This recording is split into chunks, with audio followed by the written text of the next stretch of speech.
peeing his pants when he found out he had to speak on courage. I was on the toilet. So there's a little similarity here. And also, I did bring a Bible up here. It's not mine, I lost my Bible. But, so yeah, I was on the toilet, which is actually the best place to find out you're about to preach. Because then you have like the entire, okay, for real, anybody here a toilet texter? Do not be ashamed.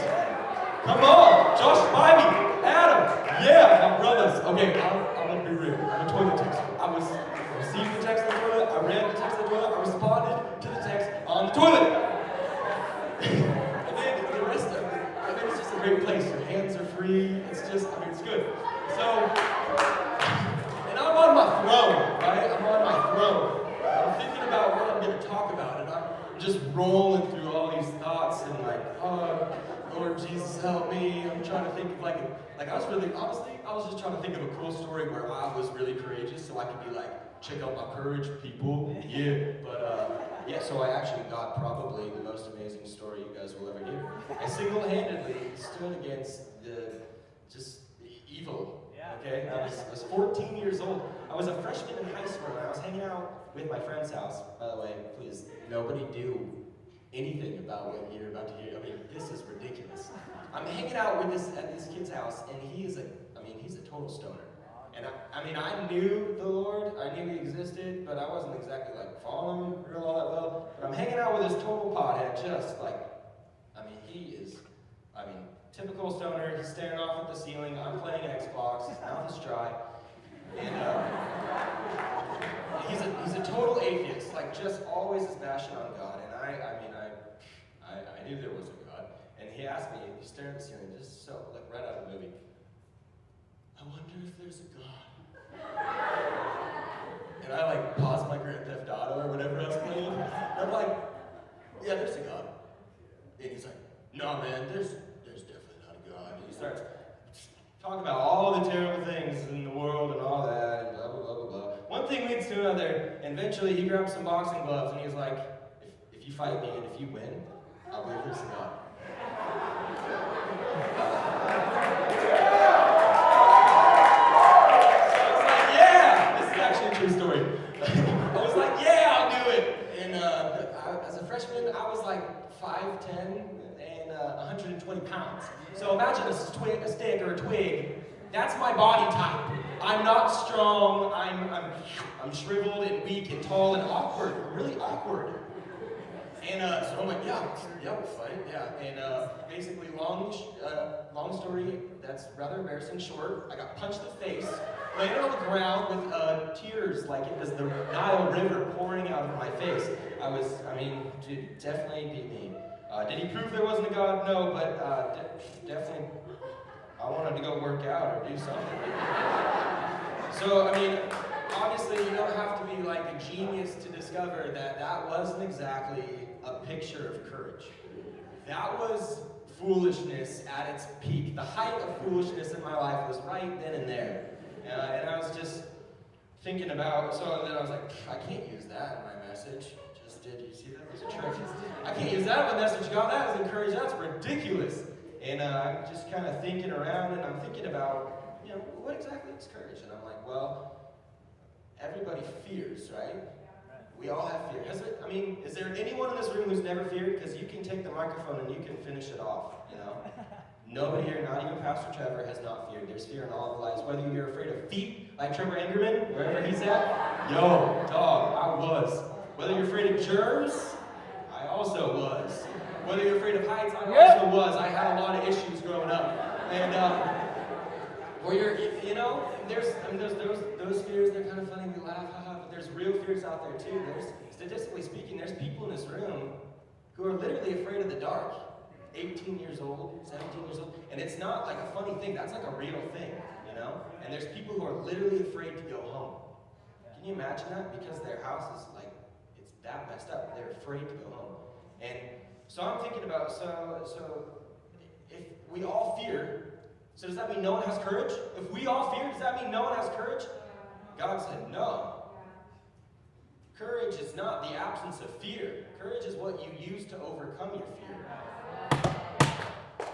Thank you. And so then I remembered this time I was building a window in my grandpa's house. I was 16 years old, and I'm installing this window, so there's a huge gaping hole in the wall, and I can see all the cars pass beneath or whatever, and I just remember hearing this super loud screech, and I look out the window, and I thought a car crash had happened. I was like, oh my goodness, I'm going to have to go save a damsel in distress. Not the case. There wasn't a car crash, but there was a dude who had stopped his car in front of a woman's car. He had slammed on his brakes, and he got out, and he started yelling at her. And in about 15 seconds, it wasn't hard to realize that she was like his girlfriend or wife or whatever, and she was trying to leave him, and he wasn't going to let that happen. She was trying to drive away. He stopped her, and he was cussing her out, yelling, just screaming, and I could see tears in her eyes from the window. And I could see her kid in the back seat who was also crying. I was like, I couldn't take another second of it. I was so outraged. And I remember I'm walking speedily to the front door to go and approach this man. And I remember I'm 16 years old, and this is like a 30-year-old man who's got drywall dust all over him because he just got off work. I mean, he's a working man. I'm 16 and like, not very much different than I was a freshman, still tall, awkward, and skinny. And I have my hand on the doorknob, and I specifically remember looking up as if to God and saying, oh God, I'm so afraid. And then I turned the doorknob and went out there, and I went and I talked to this man and got in his car and went away, whatever. I mean, that was pretty cool, but courage is not the absence of fear. So if you have fear, which I know you do because you're human, I fear, Pastor Trevor fears, these people fear, you people fear, we all have fear. I need to tell you, you can still have courage. And don't let the enemy take that away from you. So I'm thinking about like, okay, so, I mean, if everybody fears, blah, blah, blah, okay, we can have courage. Like, God, what's an amazing example of like a man who in fear overcomes his fear with courage. And it'd be a shame if I came up here and I didn't talk about Jesus. So that's what I'm going to talk about. So let's just go to Matthew 26, 36 through 39. There's some words in here that are going to be really difficult for me to pronunciate, so bear with me. There's actually only two. They're really actually not that difficult, but for me, they're going to be. It says, then Jesus went with his disciples to a place called Gethsemane. Try that one out. And he said to them, sit here while I go over there and pray. He took Peter and the two sons of Zebedee along with him. What does that even mean? He took Peter and the two sons of Zebedee, and he began to be sorrowful and troubled. And then he said to them, my soul is overwhelmed with sorrow to the point of death. Stay here and keep watch with me. Going a little further, he fell with his face to the ground and prayed, my Father, if it is possible, may this cup be taken from me, yet not as I will, but as you will. And we read this, and we can read it really quickly. My soul's overwhelmed with sorrow to the point of death. But you have to realize, Jesus isn't a liar, and he's not a drama queen. When he says, my soul is overwhelmed to the point of death, he means it.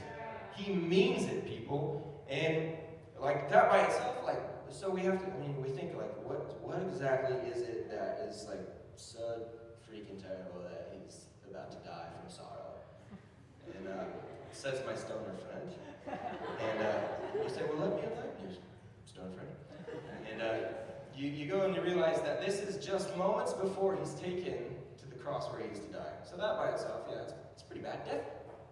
Really we all go for it, so like to be scared of our death, it's kind of pointless. So whatever. But we have to realize, like, sometimes we make Jesus so human that we forget, like, that he's God, or that he's the Son of God, or that his dad is God the Father, who is the God of love.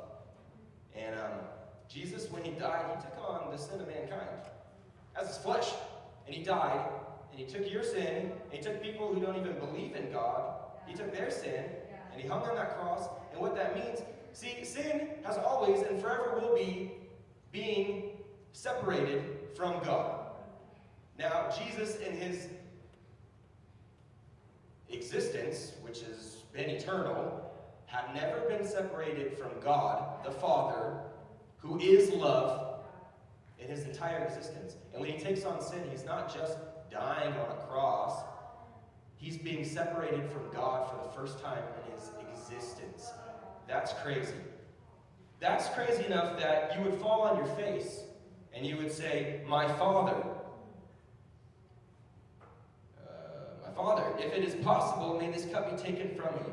Yet not as I will, but as you will. And his cup, that is, is death and taking on sin and whatnot. So we're like, I'm reading this and I'm like, dude, Jesus, he's the man. Like, he overcame such an incredible amount of fear and he walked to it. And later you read that he didn't just walk to it, but he was incredibly courageous as he went and very bold and faced a tremendous amount of pain and then took on the sin of the world and then was separated from God. He says, oh Lord, why have you forsaken me? He was separated from God. And he did it all courageously. And I'm like, so God, how does that, what caused Jesus to be, so calm about this? Like, after all this freaking out, and then he's just like, whatever, turns the light switch, and then he just goes and does it?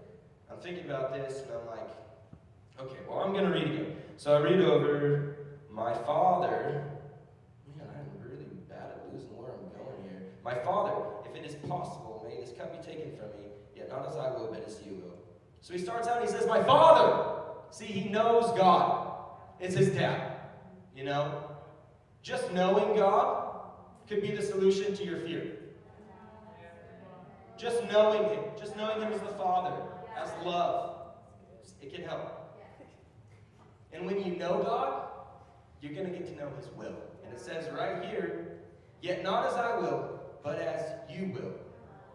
And you're like, okay, so what's God's will that, can help me when I need to be Christian? Well, let me just go with you to John 10:10.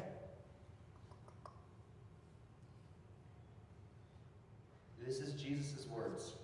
I have come. So this is him explaining the reason for his coming, therefore his will. I have come that they may have life and have it to the full. So what you're trying to tell me, Jonathan, you tall, awkward man sitting up there, you're trying to tell me that I can overcome my fear and courage knowing that my God, his will for my life, is that I may live it abundantly and full. Well, yes, that's actually exactly what I'm trying to tell you. And also, I'm trying to encourage you to get to know God, because when you know God, you're going to know his will for your life, and it's good things. God wants you guys all to live extravagant, happy, very successful lives. And there's going to be things that come up in the way, and there's going to be fear that's going to try to paralyze you. That's what fear does. It's a paralysis. It's going to hold you down. But when you know the will of God, when you know the will of God is that you would live abundantly, you are able to take risks, And so even when we're afraid, like even Jordan was just talking about, God told him to, talk about Jesus to people. And fear would come in and paralyze him. But he knew the will of God. Jordan knew the will of God. And God's will for that person that Jordan was supposed to talk to is that they might know him and that they might live extravagant and wonderful lives. And Jordan, knowing that, was able, courageously, to walk up to them and talk to them about Jesus. And that's incredible. Yeah, and I don't know what you guys are going through. I don't know the fears that you face. But I know that you face them. And, I know you face the fears. And so, I'm going to have the leaders come up here, and we're going to be honest. Actually, you know what? The fear that I see more than any other fear of anything in the church, it's the fear to come and get prayer. Like, quite frankly, I've sat in these exact seats, heard an amazing message, been convicted or feel the need for prayer, and then been so afraid because I was scared that people were going to think I was weird or gross or whatever, and I didn't come and get my prayer because I was afraid. So we're going to have our leaders come up here, and we're going to pray for you guys. And really, if there's any fear in your life, come up and get prayer. If you want to know the God who wants you to live an extravagant life, I want to my hands raised. Come up here for prayer. If you want really anything at all, come up here for prayer. I'll give us this quick little testimony of prayer. So leaders, if you could just come up, and Justin, if you want to play music, that'd be swell. So just 3 weeks ago, I was praying that I was like a small group, and they were asking, say we need prayer. I want prayer. And I went up there.